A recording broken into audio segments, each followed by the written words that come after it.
번의 결혼으로 불행할 뻔했던 30대 여자입니다. 제가 결혼을 할 때 간혹 그런 소리를 들은 적이 있어요. 사람은 서로 비슷한 사람끼리 결혼해야 잘 산다. 아무리 불효자 같은 남자도 장가를 가면 효자가 된다. 저는 그런 말들을 들을 때면 다른 사람들도 마찬가지겠지만 절대 제 남편은 그러지 않을 거라고 생각했어요. 지금 생각하니 얼굴이 다 화끈거릴 정도로 창피한데 그때는 뭐에 쓰였는지 남편에 대한 믿음과 신뢰가 그렇게 말도 안 되게 두터웠네요. 그도 그럴 것이 남편은 결혼 전 연애하는 동안 내내 저에게 충성할 정도로 자상했고 조금 과장되게 이야기하면 세상에 여자는 저밖에 없는 것처럼 저를 아끼고 위해줬어요. 비록 한 가지 흠이라면 저보다 경제적 능력이 조금 부족했다는 거였는데 4년을 만나는 동안 남편은 한없이 선했고 자상해서 그런 흠 따위는 크게 생각하지 않았어요. 사실 저는 성격이 좀 모난 구석이 많은 사람이에요. 그래서 다가오는 남자들마다 제 성격에 배견하지 못했고 만난 지 얼마 되지도 않았는데 도망가듯 헤어지자고 했었는데 남편만큼은 그런 저의 모난 성격도 다 괜찮다고 받아주며 저를 사랑해주니 남편이야말로 저의 짝이라고 생각했었죠. 저희 성격은 저희 어린 시절 때문이었어요. 저는 아버지 없는 가난한 집의 장녀였거든요. 아버지는 제가 어릴 때 심장병으로 돌아가셨어요. 그래서 엄마는 저와 3살 아래 여동생을 홀로 키우셔야 했고 원래 아버지가 아프지 않았을 때도 집안 사정은 좋지 않았는데 아버지의 병원비까지 더해지면서 엄마가 감당해야 하는 빚은 한도 끝도 없이 많아졌어요. 그래서 엄마는 어쩔 수 없이 빚을 갚기 위해 밤낮을 가리지 않고 일을 해야 했고 저는 그런 집의 장녀였기에 응석 같은 건 부릴 수도 없었죠.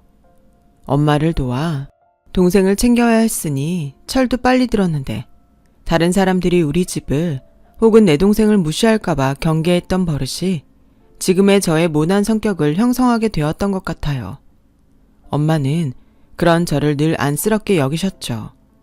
그래서 형편도 어려우면서 무조건 공부해서 대학을 가고 하고 싶은 일을 하라고 말씀하셨어요.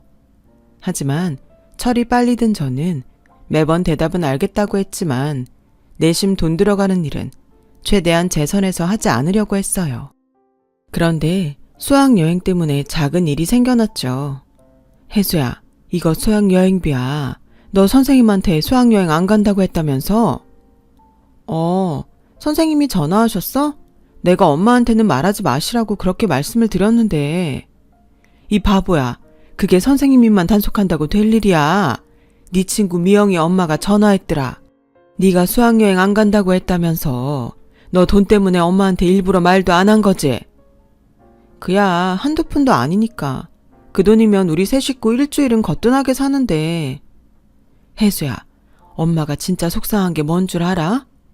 알아. 내가 돈 걱정하는 거잖아. 그래, 애는 애 다워야지. 너 철없이 군다고 누가 뭐라고 하니? 이럴 땐 그냥 가고 싶다고 엄마한테 돈 달라고 하면 돼. 싫어. 엄마 고생하는 거 뻔히 아는데 무슨 그런 소리래. 난 하루라도 빨리 취직해서 돈 벌고 싶단 말이야. 그래야 엄마도 그만 힘들지. 엄마는 반대야. 항상 말하지만 너 꼭 대학 가. 힘들게 사는 거 엄마 하나면 좋게. 너랑 혜진이는 꼭 좋은 대학에 가서 좋은 직장 다니고 돈 걱정하지 말고 행복하게 살아. 그게 엄마 꿈이야. 그러니까 제발 돈돈거리지 마. 너도 다른 애들처럼 놀 거 다 놀고 공부해. 아무리 엄마가 빚이 많아도 네 등록금 하나 못 만들겠니? 그래도 너 계속 그럼 엄마 진짜 화낸다. 엄마가 아빠도 없이 누굴 믿고 사는데 내가 이 돈 통장에서 빼오면서 얼마나 울었는지 알아? 내 새끼 걱정이나 시키는 나 같은 게 무슨 엄마인가 싶어서. 알았어. 내가 잘못했어요. 엄마 말대로 수학여행 가고 공부도 열심히 해서 대학도 갈게. 엄마가 원하는 대로 좋은 대학 나와서 좋은 직장 다닐게. 그럴 테니까 엄마 울지 마. 응? 너 진짜지? 약속해. 알았다니까. 자, 약속. 엄마는 그렇게 저를 키우셨어요. 없는 집에서 공부라니. 하지만 엄마가 속상해하는 건 죽어도 싫었던 저는 죽기 살기로 공부에 매달렸죠. 이왕 하는 공부, 장학금이라도 받고 대학에 가게 되면 엄마도 기쁘게 해드리고 돈도 굳을 거라는 생각에 자는 시간도 아껴가며 교과서를 달달 외우고 또 외웠어요.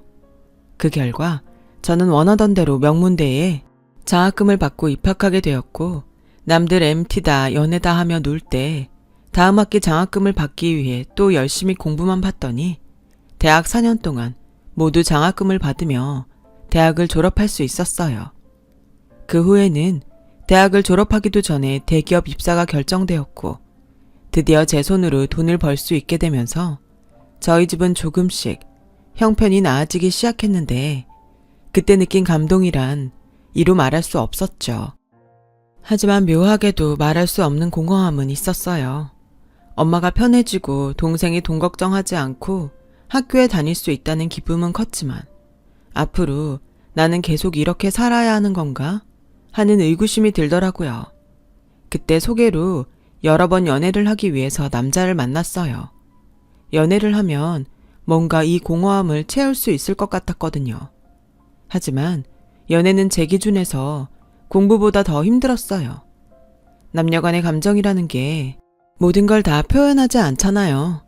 게다가 저는 성격도 그다지 사근거리지도 않았고 연애보다는 일보다는 집이 먼저다 보니 남자친구들과 3달을 넘기기가 쉽지 않았어요.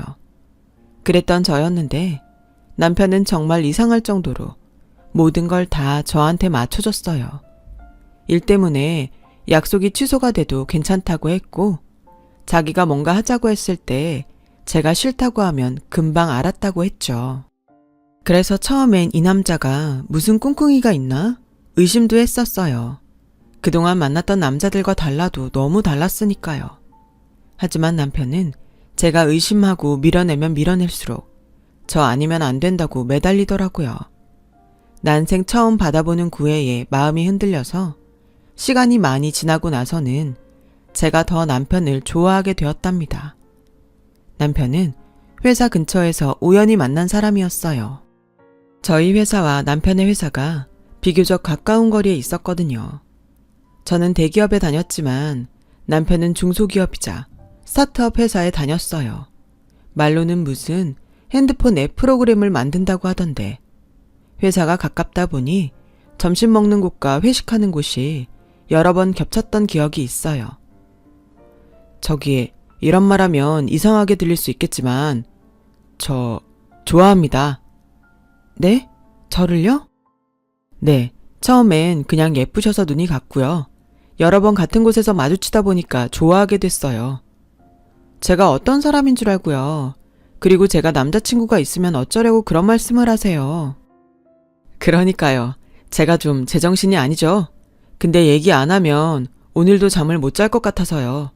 저도 이런 경우가 처음인데 남자친구 진짜 있으세요? 그때 남편의 얼굴은 지금도 생각하면 웃음이 나와요. 이제는 제 인생에서 지우고 싶은 인간이지만 적어도 그때 남편의 모습은 순수한 청년이었거든요. 그때 뜻밖의 고백을 받고 남편의 회사 사람들과 저희 회사 사람들의 환호와 지지에 저희는 여러 번 만남을 갖게 되었어요. 처음엔 그냥 저도 호기심으로 남편을 만났는데 만날 때마다 극진한 대우를 받다 보니까 의심이 가득한 제 마음도 홀랑 남편에게 기울더군요. 그렇게 연애를 했어요. 무려 4년 동안요.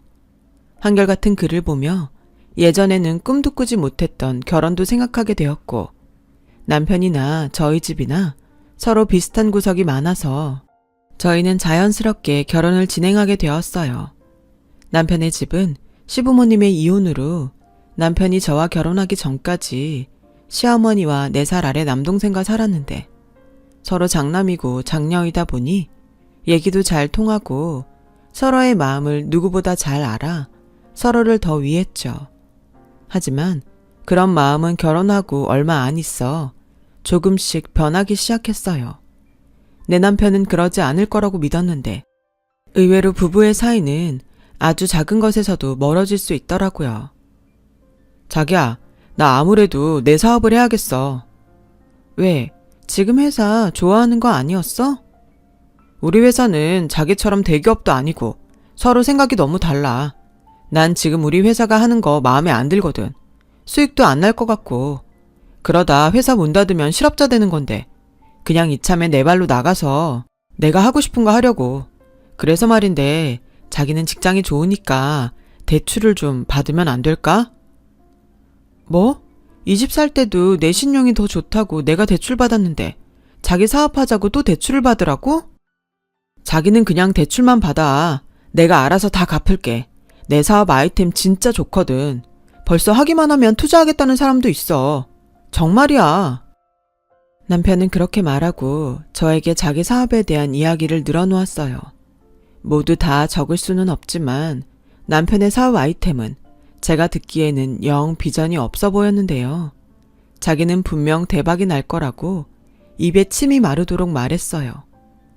미안한데 난 사업 잘 모르지만 이건 아닌 것 같아. 일단 회사 다니면서 조금 더 생각해보자. 사업이란 게 쉬운 거 아니잖아. 우리 이 집 대출금 갚으려면 당장이 아쉬운데. 저는 제 성격에 맞지도 않게 남편을 최대한 설득했어요. 그때 당시 회사 근처 30평 대단지 아파트를 무리해서 샀기 때문에 대출금 갚는 게 그리 쉽지 않았거든요. 제 명의이긴 했지만 그 아파트를 사자고 했던 사람도 남편이었어요. 매월 200만 원 가까운 아파트 대출금과 공동으로 쓰는 공과금, 그리고 생활비까지 두 식구밖에 되지 않았지만 매달 늘어가는 지출은 꽤 많았어요. 남편이 회사를 그만두면 당장 그 많은 돈을 저 혼자 감당해야 하니 남편의 말을 들어줄 수 없었죠. 하지만 그 일로 남편은 마음이 상한 듯 예전과는 태도가 달라져도 너무 달라졌고 저러다 말겠지 하면서 시간을 보내다 보니 어느덧 결혼하고 첫 어버이날이 되었어요. 사실 신혼여행 다녀와서 시어머니하고도 작은 일이 있었거든요. 제가 공항 면세점에서 명품 화장품 세트를 구입해서 선물했는데 그게 시어머니한테는 그다지 마음에 드는 선물이 아니었던 거예요. 얘, 너는 없는 집에서 자랐다면서 돈을 이렇게 쓸데없는 데 쓰니? 얼굴에 쳐바르면 다 똑같은 걸 뭘 명품을 사? 엄마, 혜수가 엄마 생각해서 산 거잖아. 원래 혜수는 명품 쓰지도 않는데. 내 말이 왜 이런데 아까운 내 아들 돈을 쓰냐고. 그 선물은 제 돈으로 산 건데 시어머니는 자기 아들 돈으로 샀다고 생각했는지 아깝다는 말을 계속 반복했어요. 그래서 미리 준비한 용돈 봉투를 꺼내며 이렇게 말했죠. 죄송해요. 어머님이 이렇게 검소하신지 몰랐어요. 이거 용돈인데 이걸로 마음 푸시고 그건 저 주세요. 제가 환불하든지 선물하든지 알아서 할게요. 어머, 얘 좀 봐. 뭘 또 줘놓고 다시 달래. 용돈은 고맙다. 그러니까 내 말은 앞으로는 이런 데 돈 쓰지 말고 이렇게 돈으로 달라는 소리야. 얼마나 편하고 좋니? 너도 좋고 나도 좋고. 아들, 고마워. 잘 쓸게. 뭐냐? 형, 나는 뭐 없어? 서운하다. 형수, 서운해요. 아, 도련님 것도 있어요. 넥타이. 공무원 시험 준비하잖아요. 나중에 출근하실 때 매세요. 아, 네. 나도 돈이 더 좋은데 수험생도 은근 돈 쓸 때가 많거든요. 야, 형이 주려고 챙겨왔어. 이따 슬쩍 주려고 했는데 자식 좀 참지. 그랬어? 난 또 없는 줄 알고 서운했잖아. 고마워 형. 형수, 넥타이 잘 쓸게요. 지금 생각해도 완전 어이없어요. 저렇게 식구들이 남의 성의도 무시하고 돈만 밝히다니 좀 그렇더라고요. 그런데 더 화가 나는 일은 저희 집에 인사를 갈 때였어요. 적어도 자기 동생 줄 용돈은 준비했던 남편은 저희 집에 가서는 아무것도 준비한 것이 없더라고요. 선물도 용돈도요. 그래서 제가 마치 남편이랑 같이 준비한 것처럼 엄마한테 선물과 용돈을 드렸는데 남편은 미안한 눈치도 없더라고요. 게다가 제 동생도 자기 동생처럼 임용고시 준비하는 수험생인데 단돈 10만 원이라도 주지. 그것도 말은 안 했지만 서운하더라고요. 이랬던 기억 때문인지 어버이날이 되고 저는 내심 남편이 어떻게 나오나 궁금했어요. 그러면서 또 시어머니한테 혼나기 싫으니 어버이날이라고 비싼 카네이션은 일부러 사지 않았고 용돈 봉투만 준비했죠. 당신 입으로 돈이 더 좋다고 했으니까 쓸데없는데 돈 쓰지 말고 그 돈을 용돈에 더 넣자고 생각했던 거예요. 하지만 역시나 사람의 욕심은 끝도 없는지 제가 용돈 봉투를 드렸음에도 시어머니의 표정은 그다지 좋지 않았어요. 그리고 이렇게 말씀하셨죠. 아유, 내 팔자야. 남들은 다 받는 카네이션도 못 받고 이게 무슨 어버이날이야.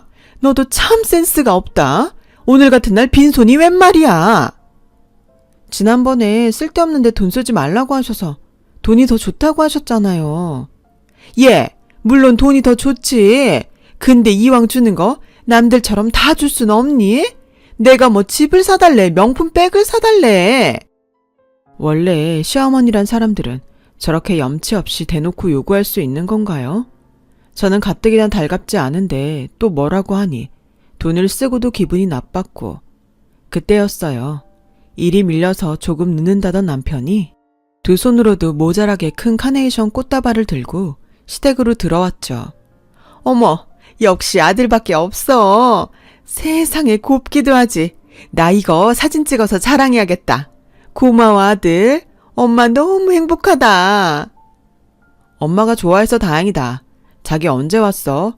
나 최대한 빨리 온다고 왔는데 나 많이 늦지 않았지? 우리 그러지 말고 나가서 외식하자. 내가 소고기 쏠게. 저는 자기 식구들한테 한없이 너그러운 남편을 보고 내심 기대했어요. 적어도 카네이션을 자기 엄마 것만 사진 않았겠지 라고 생각했거든요. 그런데 곧이어 도착한 친정 엄마의 문자에 저는 서운함이 폭발하고 말았어요. 글쎄 자기 엄마한테는 한아름도 모자라 양손 가득 들어야 하는 카네이션 꽃다발을 산 남편은 저희 엄마한테는 손바닥만한 바구니라고 말하기도 민망한 카네이션을 보냈더라고요. 혜수야, 정서박이 보냈어. 세상에 내가 사위한테 이런 꽃도 받고 엄마 기분 너무 좋아. 정서방한테 네가 엄마 대신 고맙다고 전해줘. 오늘 시댁에 가서 잘하고 우린 주말에 보자. 엄마가 맛있는 거 많이 해놓고 기다릴게. 저는 시어머니가 활짝 웃을수록 화가 났어요. 그래서 일부러 시댁 식구들 보는 앞에서 남편 것보다 더 큰 카네이션 바구니를 사서 차에 실었고 시어머니는 누굴 주려고 그 비싼 바구니를 사냐며 잔소리를 늘어놓으셨는데 저도 화가 나니 필터링 없이 말이 쏟아져 나왔어요. 이따 집에 가는 길에 저희 엄마 드리려고요. 저희 엄마도 어버이시잖아요. 어머, 나한테는 돈이나 주더니 지 엄마한테는 꽃바구니를 사는구나. 자기야, 내가 장모님한테 꽃바구니 보냈는데. 봤어. 그래서 산 거야. 너무 비교돼서. 아, 오늘 대목이라고 꽃이 생각보다 비싸더라고. 미안해. 어머, 아들, 미안하긴 뭐가 미안해. 얘, 너는 꼭 그걸 이렇게 표현해야 하니? 애가 가만 보면 속이 좁아. 비싸서 못 사는 네 남편 마음도 못 헤아리니? 네, 저라면 한쪽을 좀 줄이더라도 똑같이 했을 것 같은데 이렇게 차이나게 하는 남편 마음은 모르겠어요. 뭐야? 아무래도 저는 이 자리 끼면 분란만 만들 것 같죠? 어머님 아들이 낸다고 하니까 가셔서 맛있게 드세요. 저는 저희 집에 가서 저희 가족이랑 먹을게요. 저는 황당하다 못해 금방 화를 낼 것 같은 시어머니를 뒤로하고 그대로 제 차에 올랐어요. 그제야 남편은 헉했는지 저를 쫓아왔지만 저는 차를 출발시켜버렸고 그 뒤로 계속 전화를 해댔지만 한 통도 받지 않았어요. 어머, 너 시댁 간다고 하지 않았어? 그리고 무슨 꽃을 또 사와? 받아. 나도 우리 엄마한테 큰 꽃바구니 주고 싶단 말이야. 그리고 나가자. 나가서 맛있는 거 먹자. 무슨, 너 말도 없이 와놓고 엄마 이미 혜진이랑 삼겹살 구워서 먹었어. 뭐? 고작 삼겹살? 언니, 고작이라고 하지 마. 나 딴에는 큰 마음 먹고 샀다. 아, 미안. 그럼 나도 구워줘. 성질내고 왔더니 허기진다. 언니, 너 또 성질 못 죽이고 지르고 왔지? 엄마, 거봐. 그 사진 내가 보내지 말라고 했잖아. 너 정말 엄마가 보낸 사진 때문에 이렇게 온 거야? 엄마는 진짜 고마워서 보낸 건데. 아니야. 그냥 있다 보니까 일이 꼬였어. 내가 전에도 말했잖아. 우리 시어머니 별로라고. 그래도 네 시어머니인데 그렇게 말하면 돼? 오늘만. 원래 없을 땐 나라님 욕도 하잖아. 내가 오죽하면 이거 들고 여기까지 왔겠어. 엄마 자식은 난데 오늘은 그만 혼내. 저는 그렇게 어릴 때도 부르지 않았던 응석을 부렸어요. 확실히 결혼을 하니까 엄마 앞에서는 어리광이 늘더라고요. 이런 게 결혼이라면 애당초 하지 않는 건데 그날 제가 결혼을 했다는 걸 얼마나 후회했는지 몰라요. 그런데요, 그런 저의 행동이 아주 효과가 없진 않았어요. 집에 돌아오니 남편이 먼저 집에 와 있었고 저한테 자기가 생각이 짧았다며 무릎까지 꿇고 싹싹 비는데 모난 성격 때문인지 그제야 마음이 조금 풀리더군요. 자기야, 내가 다시는 안 그럴게. 우리 엄마나 장모님한테 똑같이 할게. 미안해. 오늘 아침에 보니까 자기가 꽃은 살 생각이 없어 보이더라고. 나는 우리 엄마 성격 알잖아.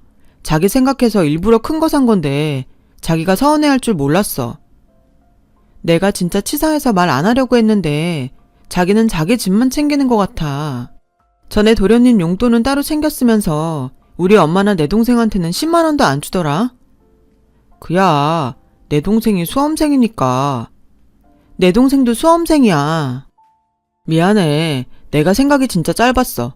난 자기가 나보다 더 잘 버니까. 나는 내 능력껏 하면 되는 줄 알았지. 뭐? 여기서 누가 더 많이 버는 게 왜 나오는데? 나도 말이 나왔으니까 좀 하자. 자기는 우리 생활비 나보고 똑같이 내라고 하잖아. 400번은 자기랑 300번은 내가 똑같이 내면 나라고 돈이 있겠어? 나도 내 카드값이랑 핸드폰 비용, 거기다 학자금 대출금까지 나갈 돈이 얼마나 많은데. 저는 몰랐어요. 남편이 300 조금 넘게 번다는 건 알고 있었지만 제가 모두 다 내놓고 용돈을 받으라는 것도 아닌데 돈이 없다니 놀라지 않을 수 없었죠.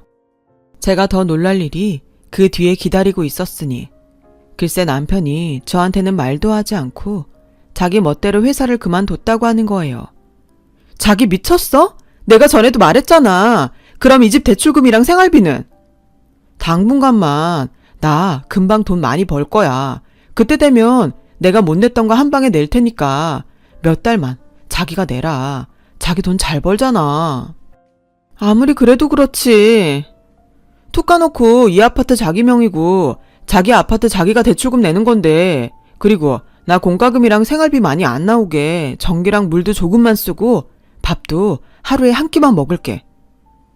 이게 말이 되나요? 회사에서 잘렸다고 하면 실업급여라도 나올 텐데 저렇게 지발로 나왔으니 저는 할 말은 많았지만 말문이 딱 막혔어요. 나 퇴직금으로 사업 시작할 거야. 자기한테 피해 안 끼친다니까. 내가 오죽 확신이 있으면 이러겠냐. 나 좀 믿고 기다려봐. 저는 한숨이 절로 나왔어요. 하지만 이미 엎질러진 물이잖아요. 그저 남편의 말대로 저한테 피해 끼치지 않고 원하는 대로 사업이 잘 되길 바랄 수밖에 없었어요. 그렇게 반년이 흘렸고 저는 좋은 기회가 생겨서 회사에서 중요한 프로젝트를 맡게 되었어요. 이걸 성공시키면 연봉과 승진에 분명 도움이 될 것이 분명했기에 저는 또 죽기 살기로 매달렸고요. 돈이 간절했으니까요. 그래서 집에 못 들어가는 일도 많고 휴일에도 나와서 일을 하는 날도 많았는데 한 번은 퇴근하고 녹초가 되어서 집에 들어오니 집안 꼴이 정말 말도 안 되게 엉망이었어요.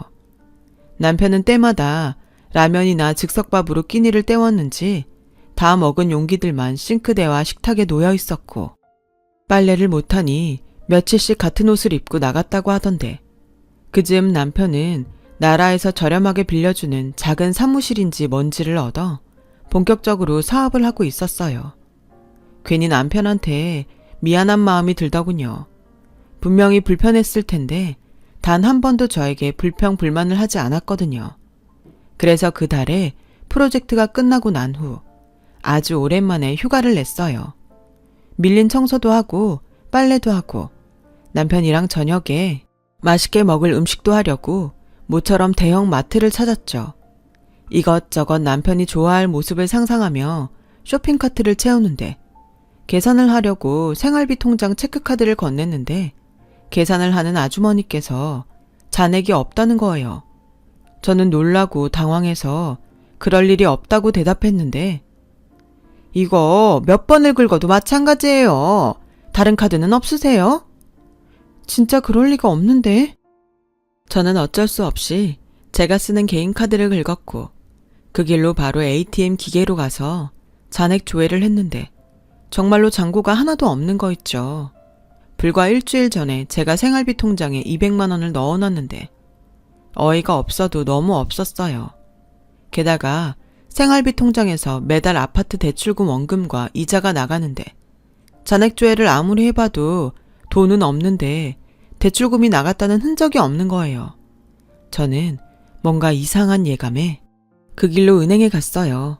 그리고 출금 내역을 싹 다 뽑아달라고 했는데 이 인간이 제가 대출금으로 나가라고 매달 200만 원씩 넣어놓으면 그 다음날 그 돈을 고스란히 뽑아간 거 있죠.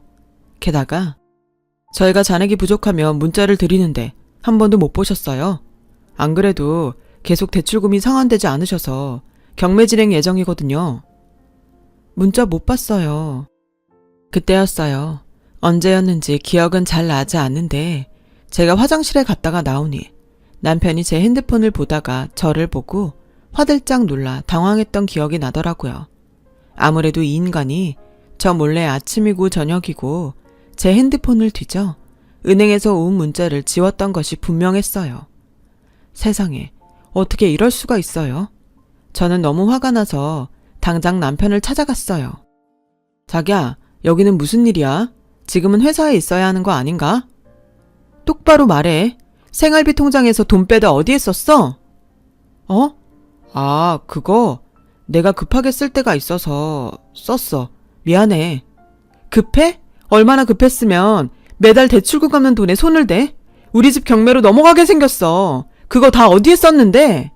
설마 나한테 피해 안 준다고 하더니 그 돈으로 사업했니? 아니야. 그건 최근에 딱 한 번. 그건 최근이야. 그럼 3달 동안은 어디에 썼는데?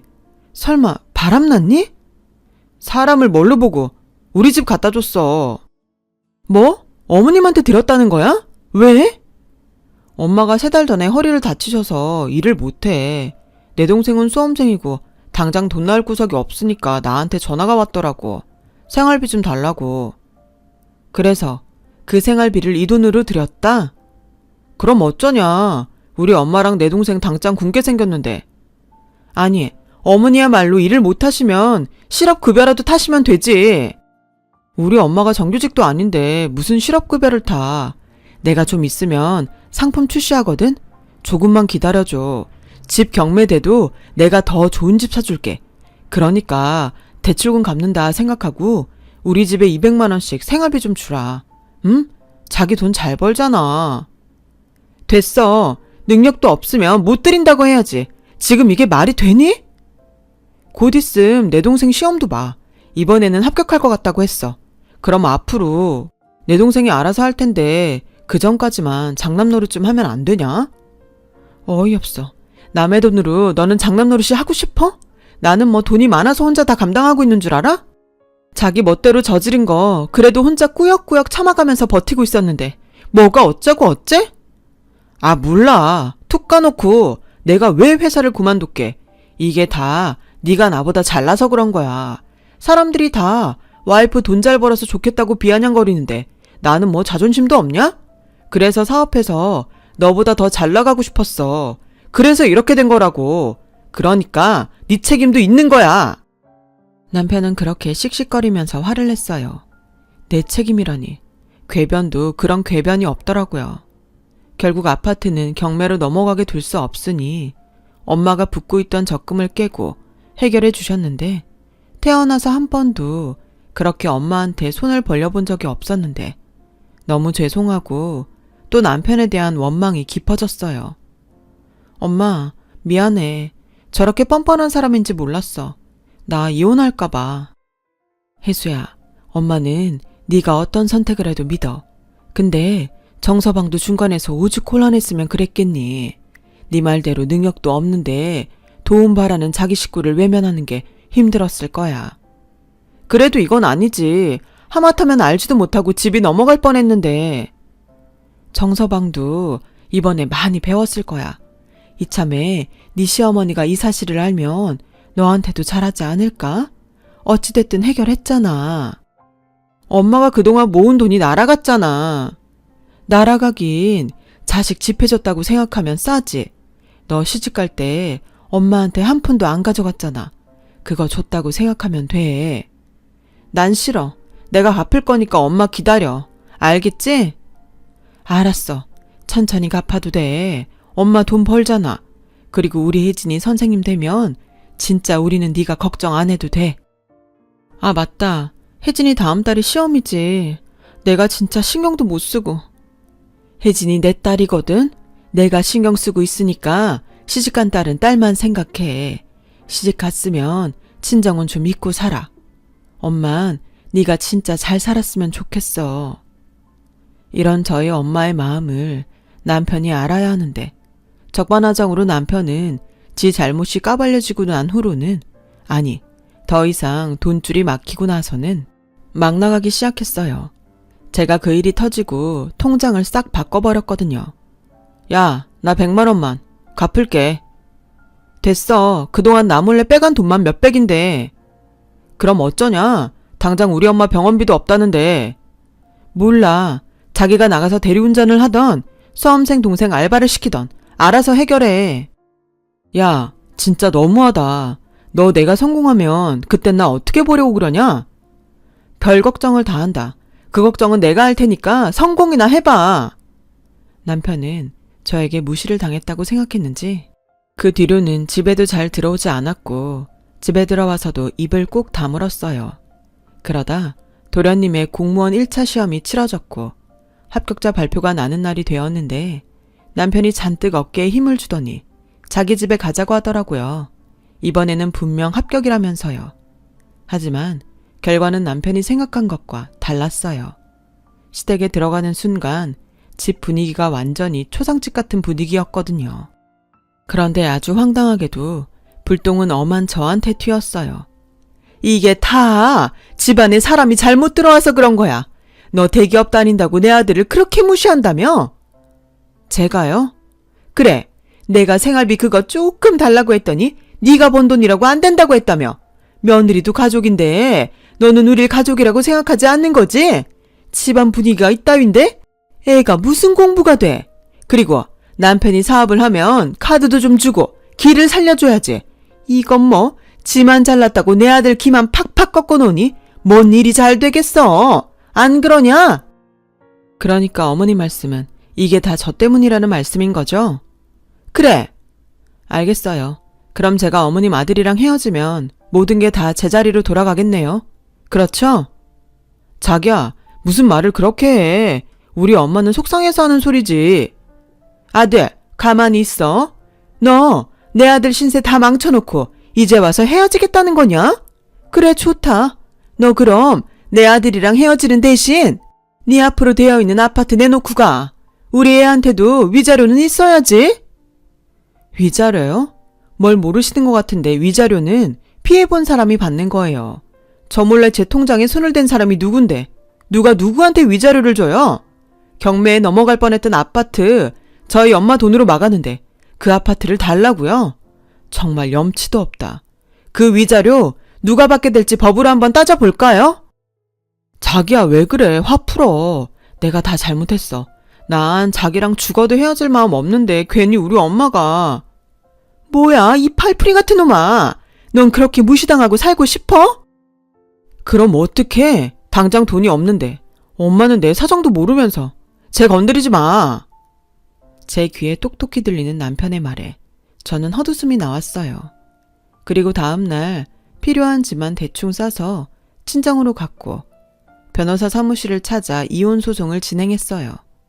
소장을 받은 남편은 친정으로 와서 빌고 또 빌었지만 저는 더 이상 그런 남편의 모습도 보고 싶지 않더라고요. 그렇게 며칠을 석고대죄하던 남편은 친정을 찾아왔어요.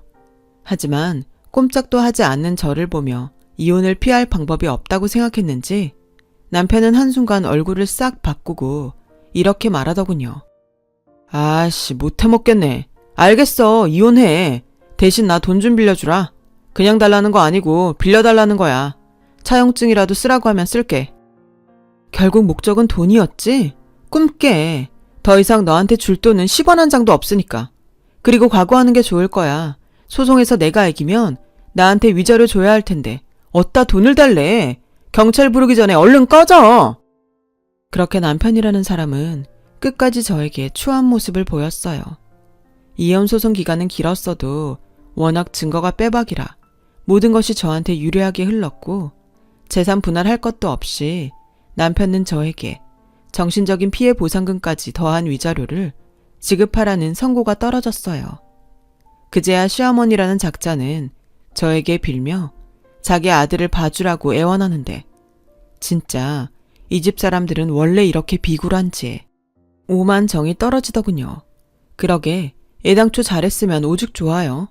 그렇게 아나무인 욕심만 많더니 그 끝이 딱 자기들이랑 어울렸던 거 있죠. 그 후 저는 살던 아파트를 월세로 주고 친정에 들어가 살았어요. 그리고 2년이 지난 지금 아파트 가격이 꽤 많이 올랐길래 얼마 전 매매를 했고 그때 경매로 넘어갈 뻔했을 때 엄마가 해결해줬던 돈에 이자를 몇 배로 쳐서 갚아드렸어요.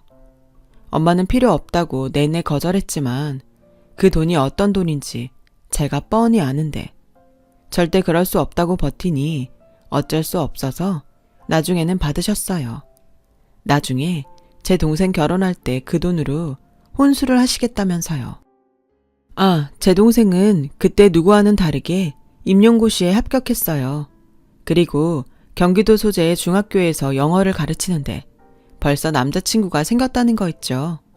비록 저는 인생의 쓴맛을 봤지만 제 동생은 연애도 결혼도 모두 해피엔딩이 되었으면 좋겠어요. 동네가 좁다 보니 들려오는 소문에 남편은 사업이라고 말하기도 민망할 정도로 쫄딱 망해서 다시 이력서를 들고 여기저기 기웃거리고 있는 것 같던데 부디 이번 생에는 다시 만나는 일은 없었으면 하는 바람입니다. 마지막으로 어렵게 다시 찾은 제 인생, 이번에는 해피엔딩이 될 수 있도록 다시 열심히 살아보려 해요. 그럼 언젠가 저도 진짜 해피엔딩을 맞이할 수 있겠죠? 지금까지 저의 이야기 들어주셔서 고맙습니다. 여러분들의 인생도 해피엔딩이 되시길 진심으로 바래요. 여러분, 사연 댓글에 응원과 현명한 조언 부탁드려요. 좋아요와 구독은 저에게 큰 힘이 됩니다. 오늘도 좋은 일 가득하세요.